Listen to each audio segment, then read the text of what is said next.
this,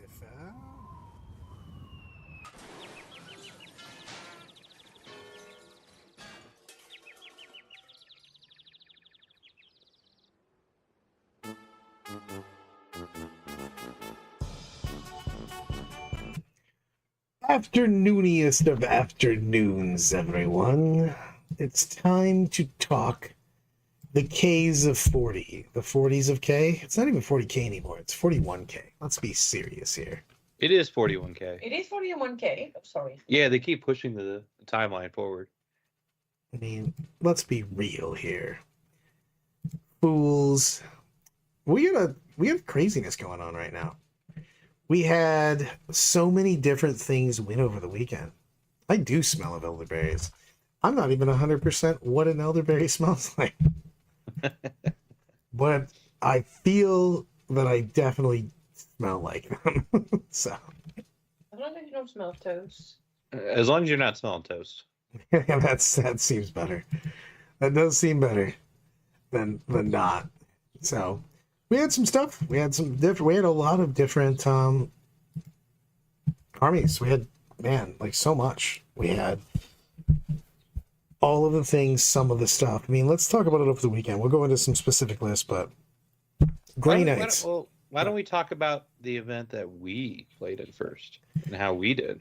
I mean, I didn't win that event, so I don't want to talk about that event at all. I don't like That's not how this works, Brad. Well, it should. I don't like these events that I don't win. That seems crazy talk.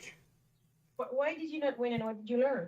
Yeah. I learned that I should pay attention to my own advice, which is bring your player aids, keep track of your reserves like I usually do, and know your small rules, like, I don't know, 4-up feel no Getting pains. attacked by a bug. From Gazgul. Come here. Get.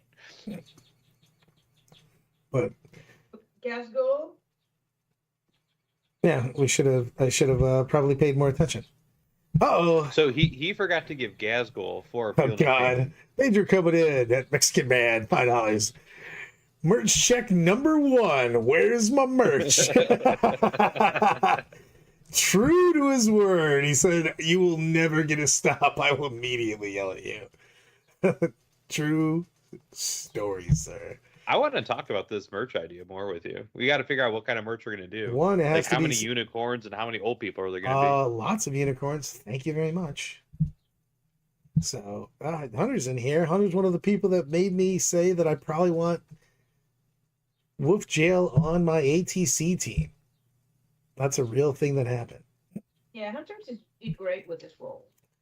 I liked it. We talked about it quite a bit over the weekend, and I really think it's a contender. It also won a tournament over the weekend. So it won the Capital Clash, I think. So that's a big deal in that. I will be getting some unicorn merch, faux show. We had so many different. Let's talk about Rocky Top. Take it away. I'll get you some lists from other events. But we can talk about the event we were in. What did you take, sir, and how did you feel?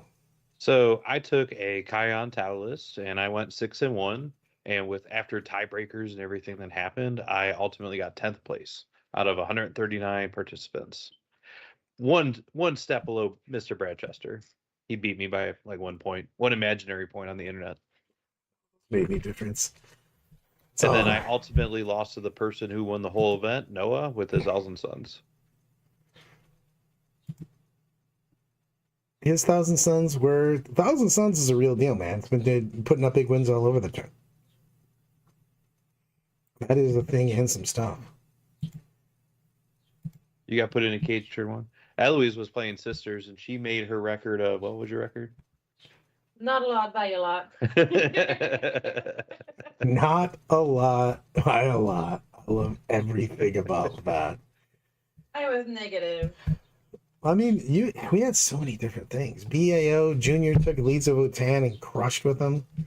It was fantastic. You know what I mean? I don't think you lost me. Am I here? Yeah. I feel very here. Wow. I don't think YouTube's working. Yeah, I think your connection died, Brad. Yeah. I'm feeling here. I You're feel like feeling never, you didn't get teleported to another I feel like I dimension? never went anywhere. Michael did win Rocky Top by drinking the most margaritas. True story. You hear what conversation about Tiger Shark? But let's talk about Rocky Top. Rocky Top had some different stuff on it. I've been a vocal proponent of not player placed, and I hadn't played player placed in a hot minute, and I've had a million games where I played player placed. Man, I do not like player placed anymore, especially after playing in GW and playing a lot of games in WTC, and having not played in it for a while. Going back to player place just felt unnecessary. So there was a couple interactions that made that event differently. So one, you couldn't put any pieces of train within 4 inches of the center. So there was already a gap in the center. That's just straight what FLG does now. So that is player place train. Well, they don't do that anymore either because they just completely switched their format. Correct, but I'm saying like they chose that. That was what their thing was from everybody slamming down the first piece in the middle, whether it was opening it up or closing it down. So now that's just not available. So that was a big thing. The bigger thing was we just had people, and more power to them. You know what I mean? They're gaming the system, but already I think player place trade isn't my favorite because it ends up with very odd. Oh man, no problem, brother. $10 super chat. B Ravens. Just a quick thanks for replying to my email, Brad. Much appreciated. No problem. Brad responded to an email. I'm super proud of you, bro. On my secondary coaching email, which is oldmanbrad40k@gmail.com, which I'm putting out here in the chat, which is where you go for coaching for Mr. Brad Chester. So, but you can also send them your army list too there. I mean, all of the things, some of the stuff. I was going to say something a little more inappropriate. Why not? But Not sending names. yeah, exactly. You have to send me an actual a piece of mail, snail mail. I'd like it to be scented paper, if you could, please. And calligraphy is what I like. So, yeah, the thing is at Rocky Top, one off, play strain. Well, can you pull up the Rocky Top standings, Brad? Yeah. Yeah, let's do that. I think the most surprising thing about Rocky Top is how many orc players are in the top 10. $2 for Trezza. Start strong with Roll Tide. So, I'm not even pulling that up on the count. It just doesn't roll off the tongue like Go Blue. Oh, don't. You know how much more I like saying that than Go Blue. So, how about screw you, kid? So, the thing is, there was there was a lot of different armies up there in the top 10. Like the placings at the top were Thousand Sons, orcs, but they were 3 different detachments of orcs. That was Bully Boys. I can't even talk. Bully Boys, Dreadmom, and Warhorde were all in there. And then you had Eldari, Necrons, IG, and Tau all in there.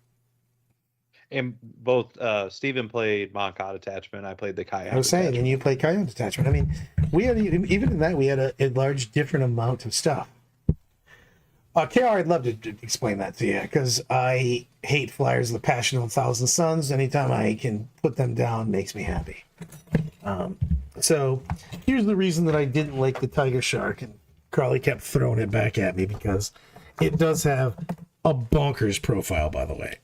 So if you can use it, it is really good. I'm putting on my colorblind glasses, kids, because they have blue blockers, because I'm pretty sure my brain is going to fall out my eyeballs if I do not. So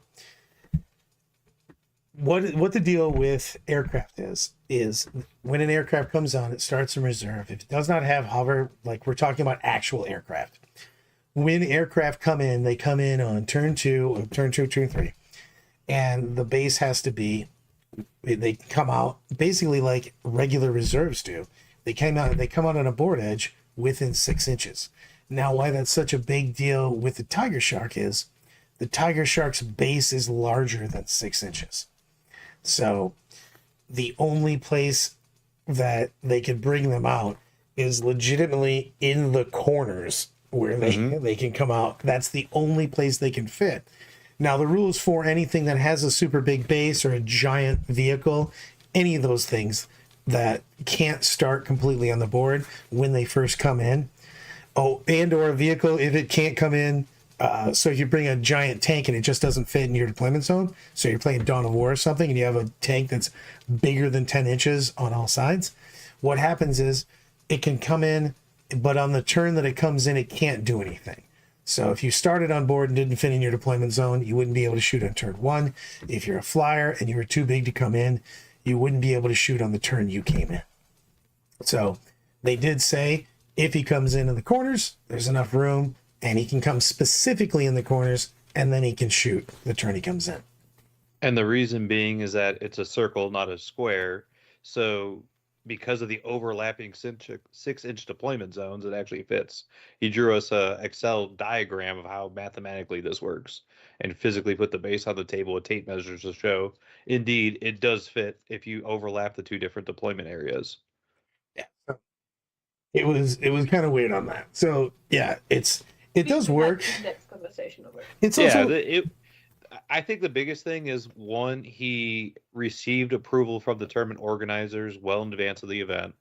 He clearly demonstrated that, yes, it does indeed fit under the purviews of the rules. And quite frankly, it was really cool seeing just a giant model on the table that looks completely foreign and alien to anything 40K. it's just weird to see it because in all versions of 40K until now, you couldn't have your model hang off the edge, which you can now with flyers. So it looked bananas when it comes on. You know what I mean? You're just like, hey, there's a whole lot of wing and other shit off it. But if that thing can play, you know what I mean? It does have a bananas freaking amount of shots. I mean, it's got 6 secret missiles on it for one. That is several. So yeah, I looked at it in depth on Monday when I was talking to some other Tau players about it. I don't think 2 is necessary, but 1 is definitely has play. It's 275 points. It's slightly more than, a Riptide and a Breacher squad, but it puts out substantially more firepower. And because it's using the old flyer rules, not the modified towering rules that exist now, it can practically see the entire table in very limited exceptions.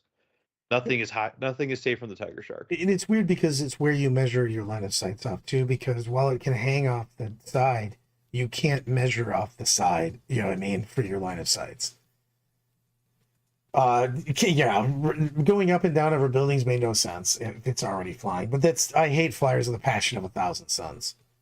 Just so much. I cannot even begin to tell you because they have terrible interactions.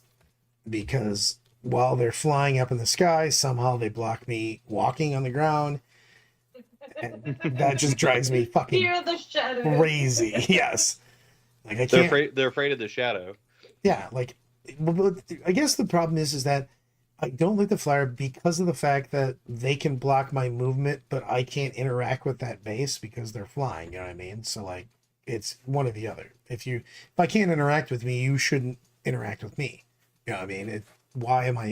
Why is my movement impaired at all by something that I can't do anything about?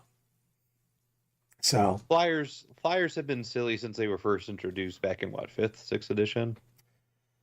Was it 5th or 6th? I don't remember which, because it was only. I remember when they came out, everyone's like, "This is dumb." Well, it was only I was one Necrons. of the people who said this was dumb. But Necrons were the continues to only be dumb. flyer at first, and then Tau was the only people that had anti-aircraft guns.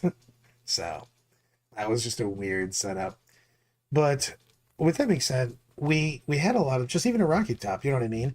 Orcs seem very strong, but Orcs also seem like the codex is very deep, as you had multiple detachments doing very well, playing in the top 10. So, and the armies are very different. The problem with Rocky Top on that is because of the fact that we had 1-inch blocking, you could put terrain kind of wherever you wanted. I'll go back to that because we didn't finish it. You could manipulate the terrain. You could put out your forest. You had like a little barricade, but their ruling was once you couldn't legally put out a piece of terrain, you could put it just wherever you wanted in your zone. So people were just jamming ruins up against board edges and then screening them out. So it did create a lot of things that weren't what you will never have in a regular game. You know what I mean? So I was trying to test for ATC, and while I had a great time hanging out and always playing with your toys is amazing, it was weird because you're not going to get any of those interactions. I was quite surprised at how prevalent orcs were, even when you could make a shooting range. Like, there were several games where I completely, as you said, just lined the table edges with terrain and just made terrain a non-issue. And I just don't know how orcs survived against a shooting army. Then again, I did not play a single orc army the entire weekend. Managed to play against 2 Genestealer cults and a couple assault-oriented Space Marine armies, though.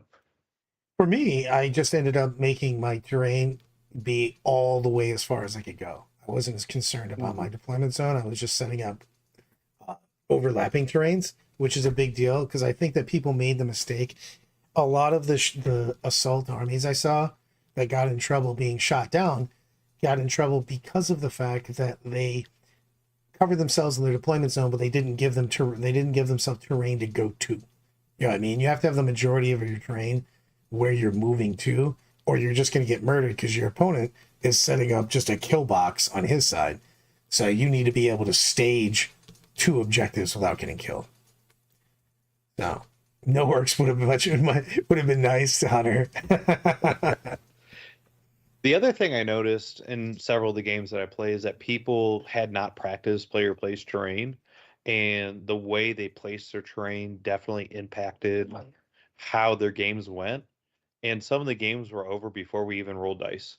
Like, placing your terrain in a way where your Land Raider Redeemer can't fit through the ruins, that's not good.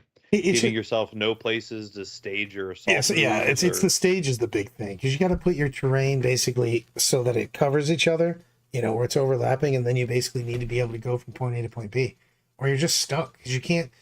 40K is too deadly to have to walk across an area for a full turn before you can do anything.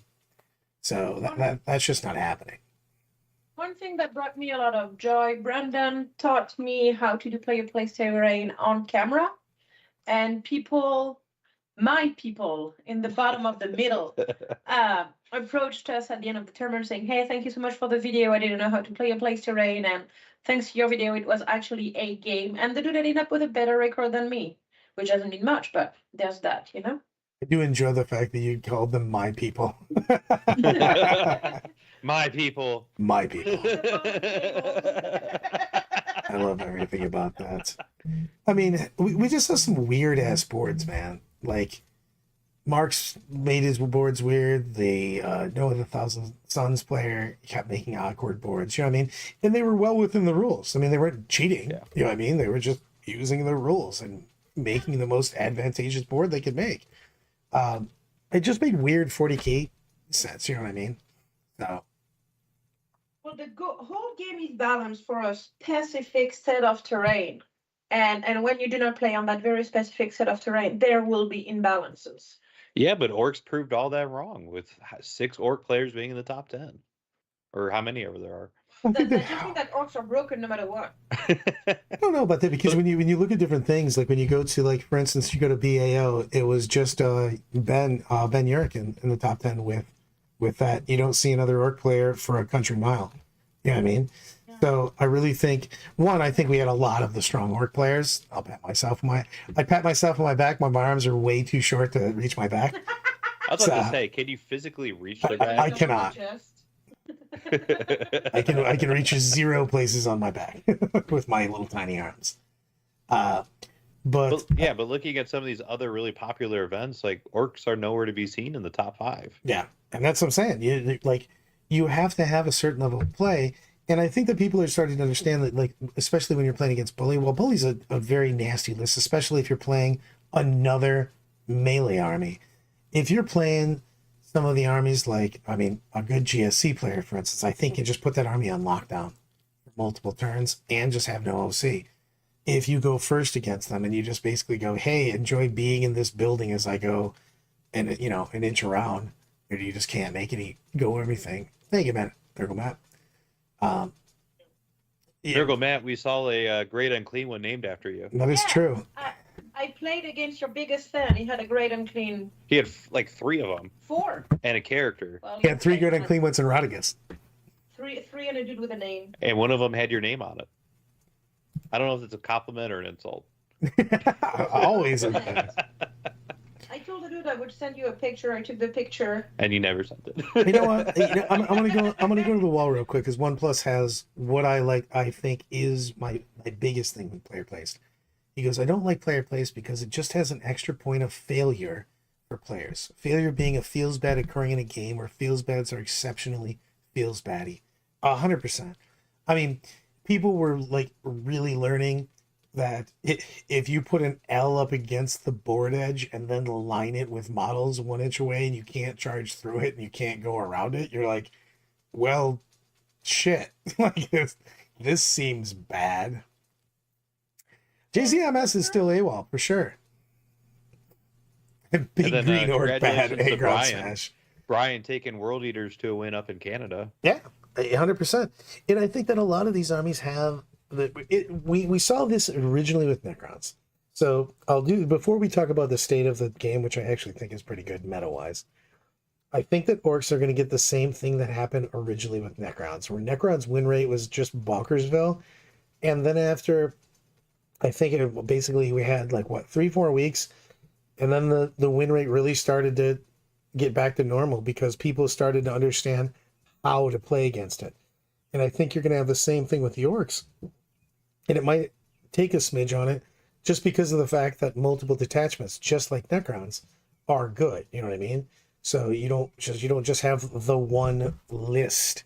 You have multiple lists that will do very well into the meta. So I think that's a big thing on that. So it's a big deal on that.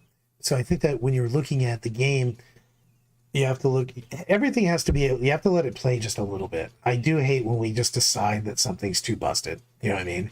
You're like, hey, this is bad. You're like, is it? Or do we have to basically adjust our game, adjust our play style, maybe adjust lists? You know what I mean? Yeah, I looked the stat check last night too, KR. I looked the stat check. I was waiting for Joe to update Meta Monday, and I was sad. I go to his stuff all the time. So, Well, I mean, it's the day after a holiday weekend. so 100%. I am not calling him out. People I'm have just bummed that lives. it's not there. Whoa. You want me to bother with this life thing? That seems crazy. Yeah. I'm barely hanging on that anyways. So, but, yeah, like, let's talk about, well, let's finish on Rocky Top, and then we'll go to BAO. Okay. So we had Thousand Suns winning the event. I decided to, Brandon and I decided to lose the game there. We're both sad. So much sadness. So when the game that I played him, I feel like my list completely frustrated him, but due to the nature of the mission we were playing and the deployments and me throwing away 5 different tactical cards and scoring 0 points on them, there were a lot of little things that were out of my control just because of random probability that just allowed him to get the slight edge above me. I feel like if I play that game again on any other different mission, it goes the other way. Which means I would have played against way more orcs. Ooh, good question on this. Let's go to the wall before I continue. Again, as usual, I get bounced around. How long do we wait to let something germinate before we say, yes, this is bad? A la AdMac. Do those factions have to wait years for correction since GA won't correct till the wheel squeaks? The problem is that people tend to jump to the next thing. And some of the rates are real and some of them aren't real. And when I say not real, it's like Tyranids. Tyranids have a bad win rate, but we've seen multiple people winning GTs and we've wanted them on our team and we've done stuff. Are Tyranids the best army? Nope. But is Tyranids a much better army than their win percentage says? Yes, because I think that people go, I'm not going to play exactly this because something is slightly better than this. It doesn't mean that that thing is terrible. Now with AdMech, I think that their detachments need revamping more than anything, to give them more juice. I think that the AdMech, like just playing Horde, has a lot of win. Like certain things like Vanguard in AdMech is bonkersville good, because they take away OC. They make you OC 0, and you can just steal objectives from people. But as a whole, I think that they just need a mechanical fix. I don't think that's an army where you're just going to dump points on it and make it fix. It just needs mechanical fixes. They need to look at how the mechanics work. They need to look at things like ballistic skill and weapon skill on some of the units. Is that correct that everything's on 4s? I think it needs a full small revamp. Now, the problem is with something like AdMech is because it's a Horde with a lot of volume of stuff, that if you screw it up, you can make a dominating army. When they were dominant, they were just Bananasville dominant. So, but yes, the answer is how long? Sadly, I think that everything has to be played for a minimum of a month before you even get into conversations about it. So if you're playing something that's bad, it's got to stay bad for at least a month. If it's playing something that's wildly OP, it's got to be wildly OP for about a month. So when did Custodes come out? They came out in November, right? They came out at the same time as Orcs, did they not? AdMech? No, they came out. You said Custodes. You said custard. Sorry, no, AdMech. That's what I meant. AdMech came out with Necrons at the same time. Yeah, so it's been 6 months. I agree. No, I'm not saying. I'm just answering the question. I'm saying that they should have fixed them. So the armies that they did well with, they did great with Death Guard, they did great with Votann, they did great with Dark Eldar. When they gave them mechanical fixes in a data slate, the points were never going to change those 3 armies. And they did. They basically gave them they gave them points, but they gave them mechanical adjustments in their detachments. And that's how you fix an army. You can't, if something doesn't mechanically work, you can't just throw points at it. You know what I mean? It doesn't work. You're like, the things are still intrinsically bad, or the things are still intrinsically busted. You know what I mean? That's why, like, you saw Eldar doing so well until they changed mechanics. They threw points at it and nothing happened. People just kept adjusting to a different unit with fucked up mechanics. You know what I mean? And once they started changing the mechanics and how they worked, that's when you started seeing the army balance up. Same thing with the bad armies. You have to look at mechanics, and those, they should get data slate updates. I cannot stress enough. Stop trying to just fix shit with points. It just doesn't work. The successes were the factions that you changed mechanically. You gave them detachment updates. That's the things that came in. So it was a big deal on that. 100%. So we need to do more spotlights and faction champions to show people the way out of Codex complaint funks. Yes. Also, the thing is that I have to give an asterisk on that, though, because a lot of the faction champions are adapting to whatever the new way to play something is, and a lot of people just don't like playing that version of their army. You know what I mean? If you have a faction and you want to monster mash it, well, Tyranid monster mash kind of is meh. You know what I mean? While Tyranid Horde is probably the better way to go, supplemented with, Exocrines and Maleceptors. That's just a better list. You know what I mean? So I mean, you said it yourself multiple times that Green Tide is probably the best attachment, but you don't want to play it because it would be absolutely exhausting for you to do so. Correct. I will die. So it's just, there's ways that people want to play. 100%. Hunter says Nid's bad win rate, awesome on teams. If you have somebody that's really, really good, Monarch is a fantastic Nid's player. You know what I mean? Has a really good record with it. There's multiple armies like that, especially the armies that are very difficult to play, that have a very high skill cap, but they have a very low floor. There's a lot of armies like that. Yeah, I mean, I'm always surprised that we don't. See, my thing is that, and I'm spoiled on this with gaming and stuff via, any electronic game. almost any game that puts out updates, patches, new factions, new things, instantly FAQs things or, patches within a month. So you see how things are going out, boom, you get at least. The thing is if they would just FAQ faster, and if we got an actual every single 3 months, we did adjustments, nothing would be too powerful for too long, because you could do slight nerfs. The problem is that if they only touch every extended period of time, then they actually have to smash things because they don't want them to be busted for, an extended more time.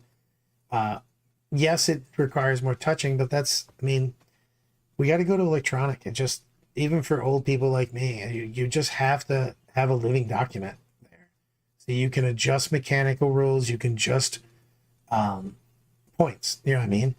And the thing is that if you're going to have, that could be that's the competitive scene if they want to do it otherwise with everything else. But if you're going to go and enjoy tournaments, everything from playing competitive in the basement to play RTTs to GT to majors and stuff like that, we need basically a living meta where we just are constantly aware of what's going on, and they can make frequent small adjustments.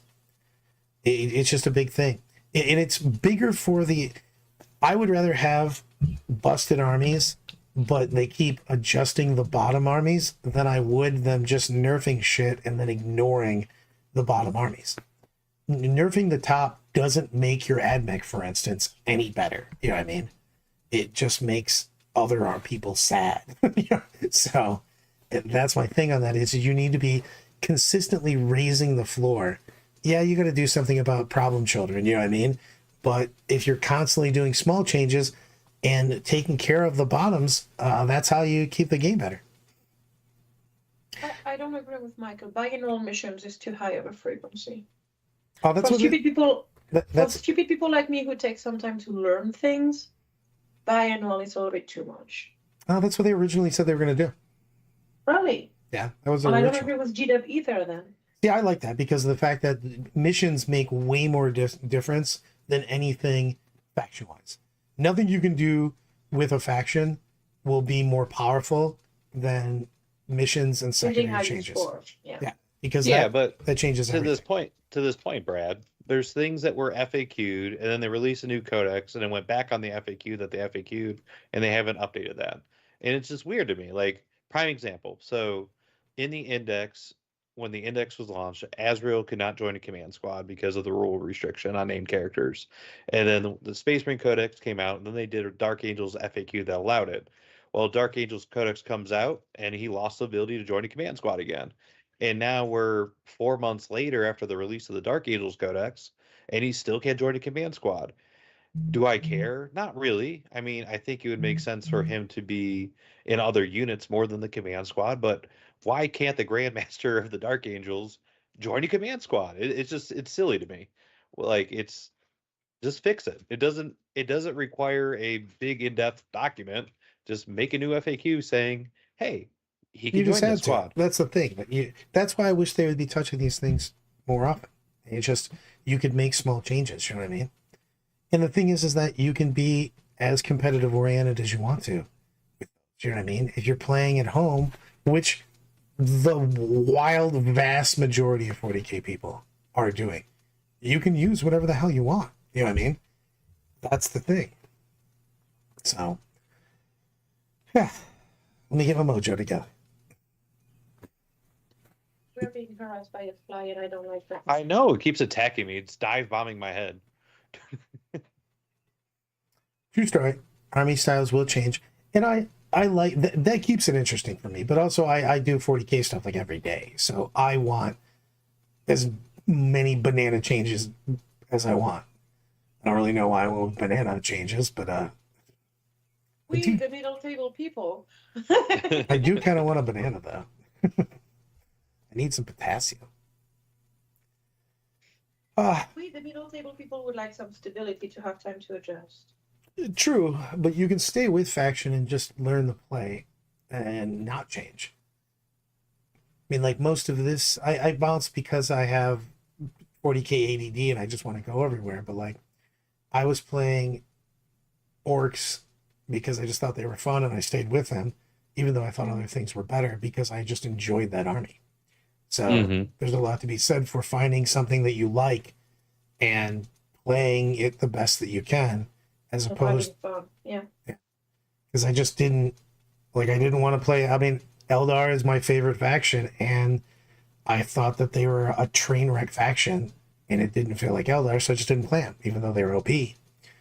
And I thought the CSM for a while was just super busted, but it didn't feel like something I really was going to enjoy. Like, for instance, the new Chaos coming out, that does seem fun because it seems like you can play Legion type play. You know what I mean? Like things that you like about your Legion. I'm also a story nerd about it, you know, so Yeah. it's a big deal because I don't like playing things that don't just give me enjoyment on the table. So that is Rocky Top. How about the other GT? Anything that's Yeah, so we're going to talk about the BAL. Shout out All right. shout out to Big Mike. Oh yeah, he didn't have to go as far as he usually does, like all the way across the nation, taking out the terrain and everything there. We had Well, Junior. he's trying to get that mileage, and he's just not going to get it this time. Yeah. We had Junior rocking out Leagues of Votan. We had Adam Dye with CSM, Ruben with Blood Angels. And then we had Tyranids, Orcs, Krons. Shout out to Sanders, who was playing Necrons when they were bad. GSC, CSM, Death Guard, and Sisters rounding out the top 10 placings. And that's a big deal on that because I just enjoy the fact that we're having lots of different armies showing up. There he is. Hey, what's up, Mike? So we're having a lot of different armies perform, and I love that in this current meta, and I hope it continues. it feels from the outside that we are almost back to the end of ninth, where no matter what your favorite faction was, you actually had a chance if you were a good player and not because you were playing the most broken army. Agreed, because you have the ability to do things now. I would like the game to be slightly more interactive because with the new secondaries, I'd like to see what other secondaries they're coming out with and missions.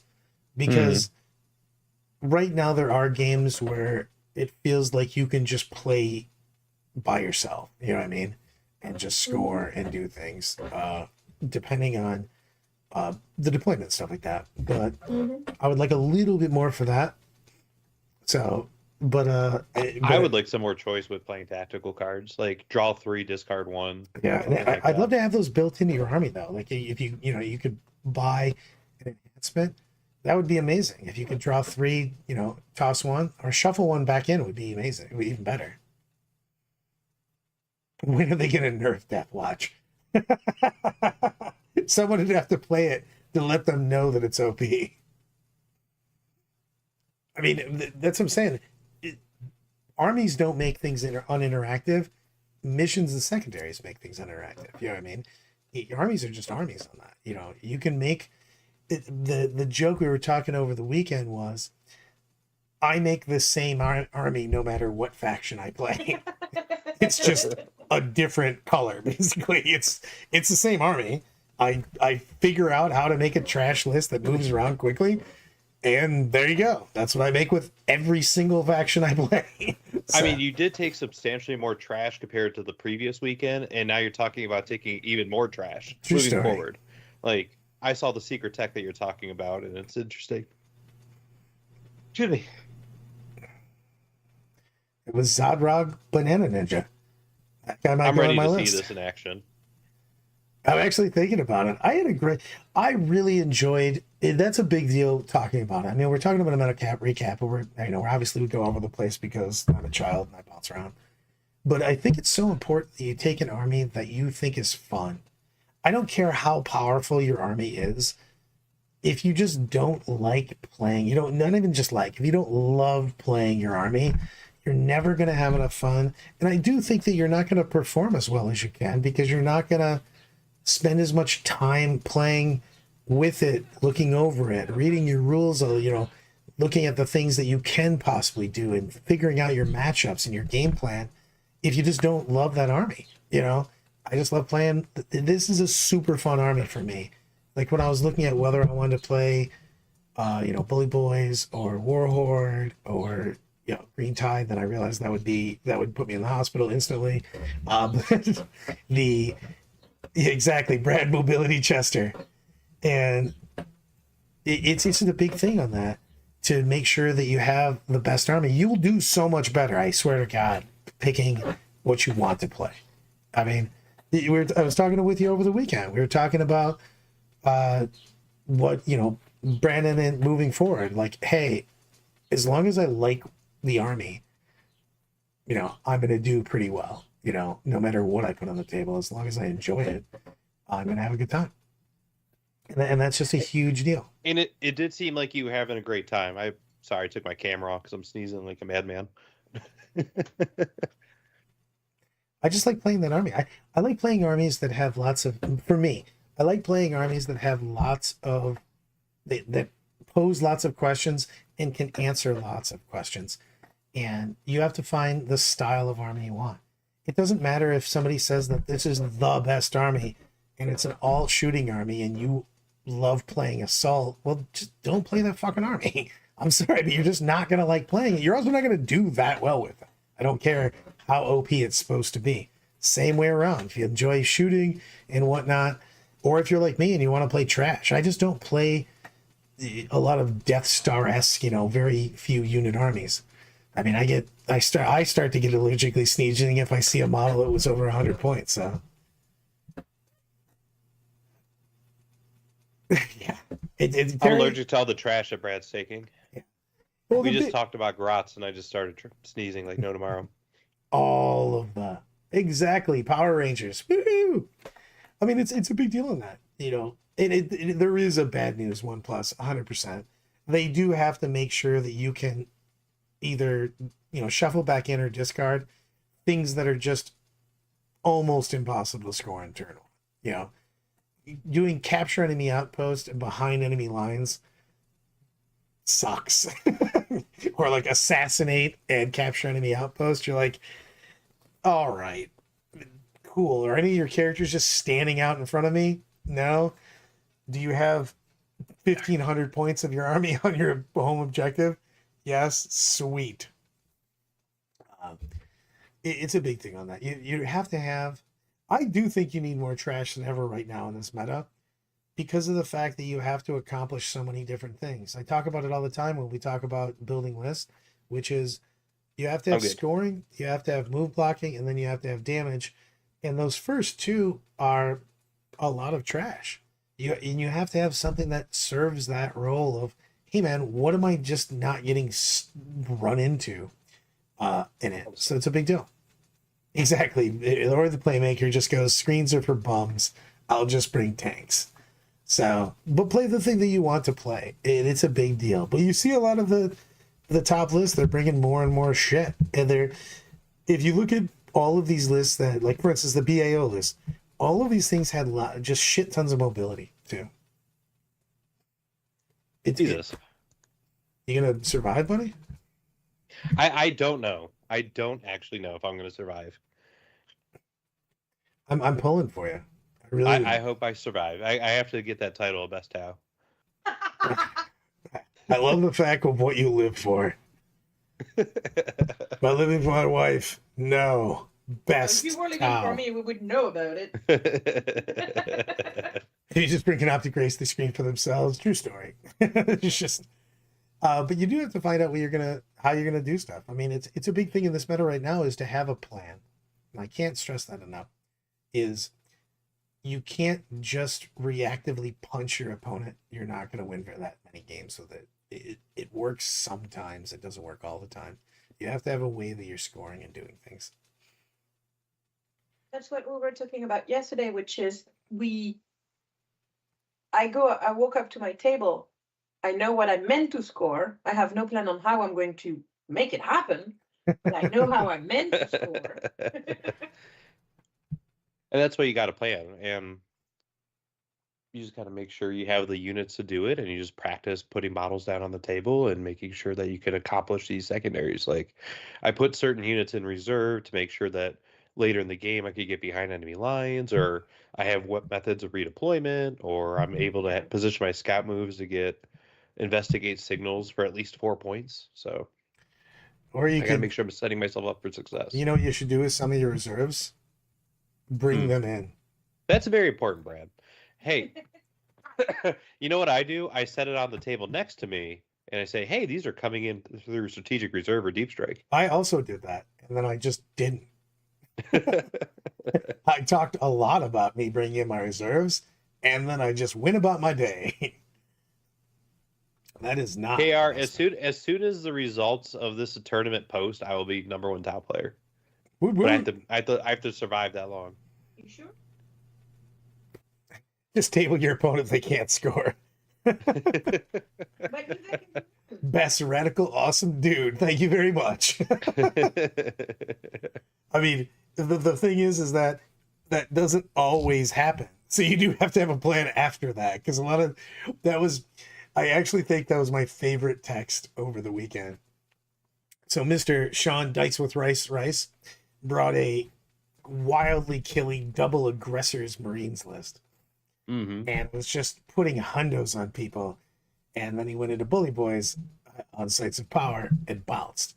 And I go, man, you crushed besides that one game. And Sean immediately texts back, me, I will destroy you.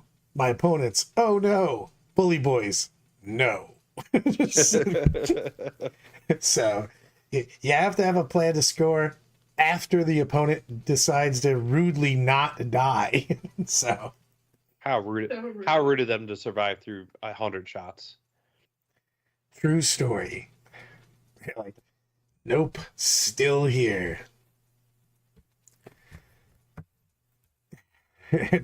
Yeah, I did hit a unit erase. You know, yesterday. Yes, I think that was the days. One of the days, Saturday. The when I played the Necron guy and he just decided that he was not taking wounds on race. I was like, this really puts a wrench in there. But I mean, everybody has a plan until they get punched in the face. true story. Thanks. Got Mike Tyson here. It always works. Is Mr. Rice taking one out of the fundamental Marine list of double aggressors? I mean, he was just going pure violence.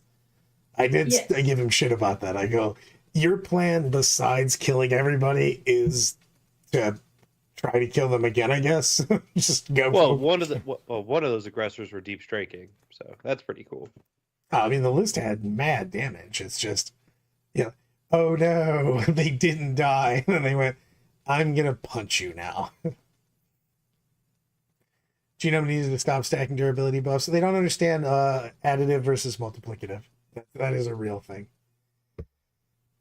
You see a lot of mechanics that actually work on something that only has an additive thing, and then they don't realize that this plus this plus this multiplicative is wildly more powerful. So, it is what it is. So, do you want to talk about the Capital Clash and where Space Wolves Wolf Jail won? I was going to talk about, we had another Thousand Suns win. We had Grey Knights winning also. We had so much stuff winning. Grey Knights was crushing over the weekend.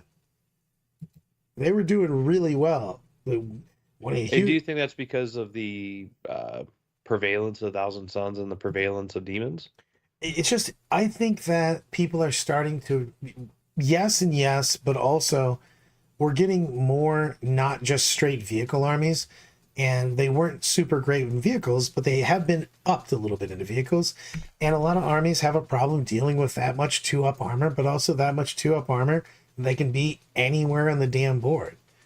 You know, it's a really good counter to a lot of these horde lists, having 2d6 flamer shots everywhere, It's a big deal. And I can teleport and cage you in your deployment zone turn 1 is pretty strong. Yeah, and they can put people out. There's just lots of, any of the up and down armies has a very high ceiling for play, and I think people are understanding more and more how to play it. Some armies just take longer to come online because People have to start playing more and more games, experimenting with more and more different builds and stuff like that. Some builds are just very easy to throw down. Bully Boys, you're like, okay, here's 15 to 18 Mega Knobs, go. You know what I mean? Horde, really works. Like, I'm just going to push these guys forward, things of that nature. Canoptic Core came out hitting real big. Hypercrypt came out hitting really big because people just didn't know how to play against uppy down armies. You know what I mean? Mm-hmm. So I think that Speaking of dealing with uppy down armies, Dark Strider is an asset. If you're playing Tau and you don't have Dark Strider in your list, you need to put Dark Strider in your list. I mean, any of it. If you have ability to block out 12 inches, period, take that. I saw it. Grey Knight's one with Terminators and 3 Land Raiders. A Miss is just bananas good. Because you can and Miss does what again for everybody who doesn't know? So Miss either picks something up when they move within 9 of you. It's a reactive strat for 1 CP. You can either just pick it up and go into Deep Strike or reserves, or you can just move 6 inches. And it's not a roll, it's just a 6 inches. You know what I mean? So you can go, hey, I just don't feel like being shot. I don't feel like being charged. I'm now on an objective that you didn't think I was going to be on. It is so insanity strong of a strat. Especially with a lot of things that can't go through walls. You're looking at, Wolf Jail and stuff like that. Hey, you're about to charge me. It'd be a shame if I was on the other side of this wall. You can do just a lot with that strat itself. It's super. Reactive moves are so strong. See, Michael used to be a Dark Strider hater. Now he's a believer. I thought about cutting him, and I'm just like, I played against 2 GSC armies, 2 armies with Inceptors, and an army that could redeploy with Kaldis Assassins, and it just does stuff. It just stops stops shenanigans, and you could control a lot of the battlefield with it. 100%. And that's one of the biggest ways, just to give yourself insurance. I used to talk a lot about this because I was bringing infiltrators, and a lot of the guys used to give me shit about, why aren't you bringing the cheaper stuff? This is Edition of Gov. And I go, over the course of 5 to 9 games, depending on what tournament you're going at, I just want the ability to make people not do goofy shit to me. I don't want you deep striking within 3. I don't want you coming out here. So it's very nice to just have that insurance policy that is 12-inch protection. It's a big thing. When your army does not have a uppy downy or an infiltrate or a 12-inch deep strike protection, you feel it. 100%. Yeah, the thing is that that's why those uppy downy armies are so strong, because everybody can screen out for the first couple turns. But once you start taking casualties, once you start having to engage, you just don't have the units left to screen the entire backfield out the entire time. So you have to start making decisions on where is important to screen out now. Yeah, I mean, what can I do to stop angles? If I can't stop them from coming in here, I'll go to the other side of this building and just say screw that side. So bring 30 infiltrators to my RTT to be annoying. That's actually funny. That's like 600 points, isn't it? Are you taking the Phobos Librarians and all the other characters too? Just 3 Phobos Librarian and 30 infiltrators. Just have no points left over. You're just like, yeah, but you're not deep striking over here, so screw you. That's a big thing. Tell me about this battle for the capital. I don't have that one up. No, so the Capital Clash, which happened in Australia, was Space Wolves taking top place, Eldar, Tau Empire, Sisters of Battle, Necrons, Tyranids, Grey Knights, rounding off the X and ones. So just very diverse armies once more. I like that a lot. I mean, it's a big deal on that. You can't tell me what to do. Yeah, Carmona coming in. But it's a big thing on that. I think that, and it makes it more difficult to make armies, of course, because you have to plan for more things. But it also means that you can just win with more shit, and that makes it more fun. I played 6 different armies this weekend. Yes, I did. Yeah, and I enjoy that tremendously. Sean was playing the Marines at Rocky Top. Rocky Top Rumble Ridiculousness, I think is the actual name of it. But as Rocky you, Top Game Con GT. yeah, whatever. Yeah, I like know, my Brad. I like my made up names so much more than the real names. So You know, Brad, there was a 72 5-person team event this weekend where? in I guess England or something. It's the International Team Tournament. Hmm. Yeah, it's in England. KR. Sometimes I play an army just designed to fuck over another build. It's called a spite build.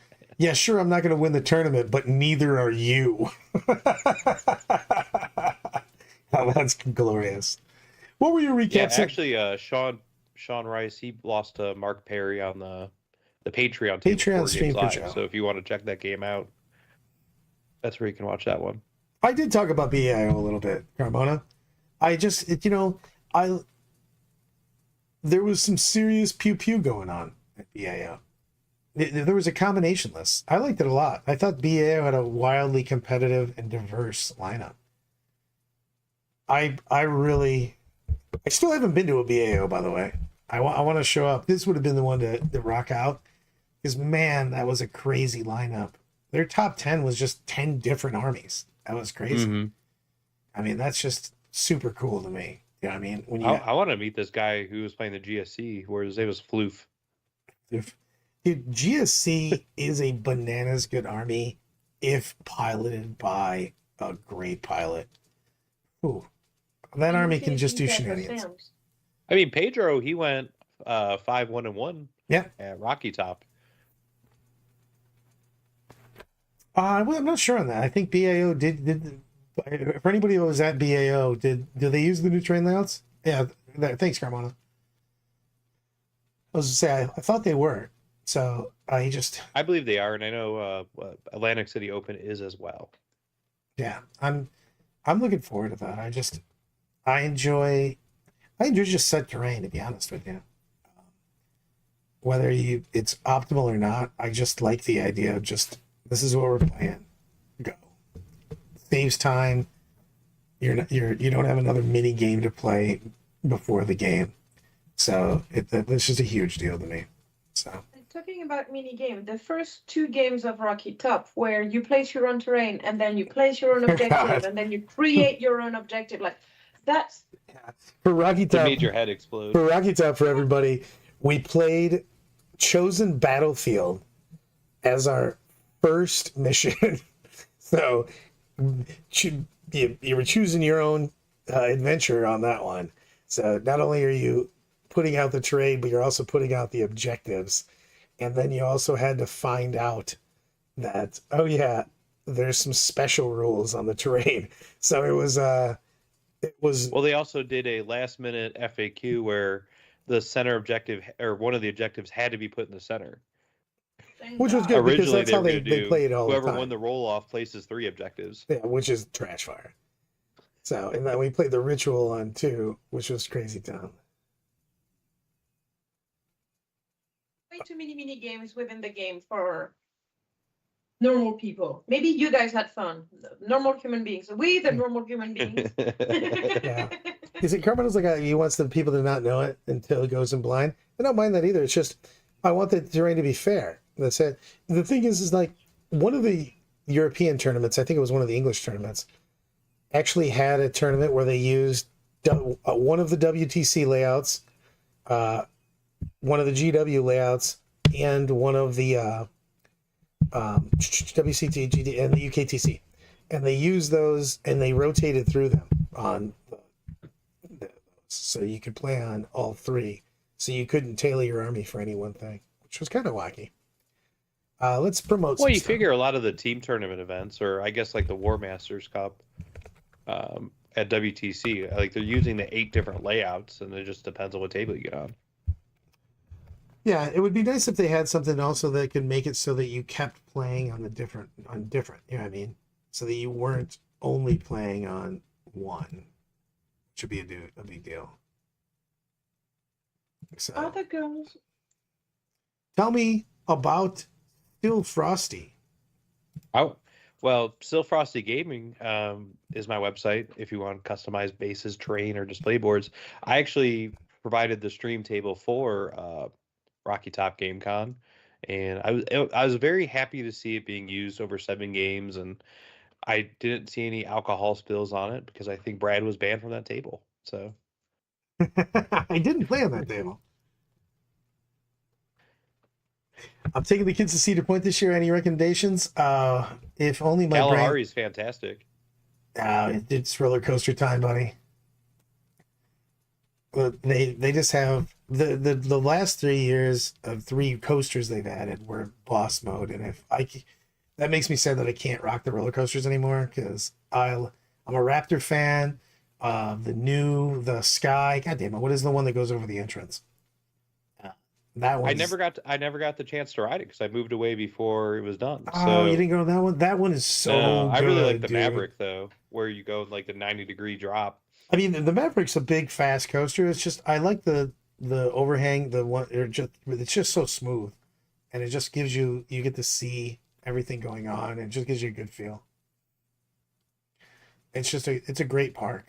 Yeah, I mean, you can access. It's nice too because you can access the parking lot so easy, so you can literally roll out and grab something if you need it. Yeah, it's not like. As much as I like Disney, once you decide that you're going somewhere with Disney, you're leaving because it takes an eon to get out. Bring sunscreen because they cut down most of the trees. True story. When they put all the new coasters you're going to get blasted. There's in the like no face. tree coverage. Yeah, there used to be on the if one. you go to Dollywood or if you go to Hershey Park, there's way more tree coverage. It's really nice. Frontier. Frontier still has tree coverage Okay. because it's part of what they're trying to do there, though. Okay. Yes. That's the only part of the park. That is true. Like and subscribe in overtime. Please like and subscribe to the channel. It really helps out. Leave a comment on the metrics. That also helps out. A comment for the comment gods goes a long way towards putting this out and putting it up in people's gaming YouTube suggestions. So, Brad, I want to know, last thing, let's talk about merch. What kind of merch you want? Good question. I mean, it's got to be unicorn stuff. I mean, there's definitely going to be a Brad riding unicorn on multiple hoodies. I think that I've already decided for the winter, all tournaments, I'm only wearing my face or self on shirts and hoodies for the entirety of the tournament season for the winter. When you say stuff, what? It- T-shirt, mugs, coasters, I'm getting bandanas. the goal here is I want to get objective markers, I want to get hoodies, t-shirts, and some random knickknacks. Okay. Merch for the merch god Pedro. And you know you get to store all this stuff, right? There's websites where you can they basically make it as they send it, as people send it. All right. So where could somebody potentially look for this future merch? Is that going to be on 40K Lorecast? That'll be here in a 40K Lorecast. I'll be talking about it. Awesome. And when are you streaming next, Brad? I'm streaming with this Still Frosty guy. You're going to make models tomorrow. I do. I have 120 crew bases sitting behind me. I also have some marble tile bases I need to work on as well. And Eloise is currently building a Triumph of St. Catherine right next to me for her army. We're going to talk Just about realized that hobby. they are carrying organs. They are carrying body parts. Yeah. I just want to point out that I've now painted 22 Gretchen, 20 knobs, and 10 boys. I'm proud of you. You know, I was really happy to paint with you while you were here. Like we went to the game store, we bought 11 Gretchen. I built them for Brad because Brad has tiny fingers and he just can't use the clippers. But he painted them.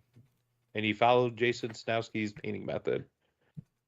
We did And they were stuff. pretty sharp. Thank you. On that note,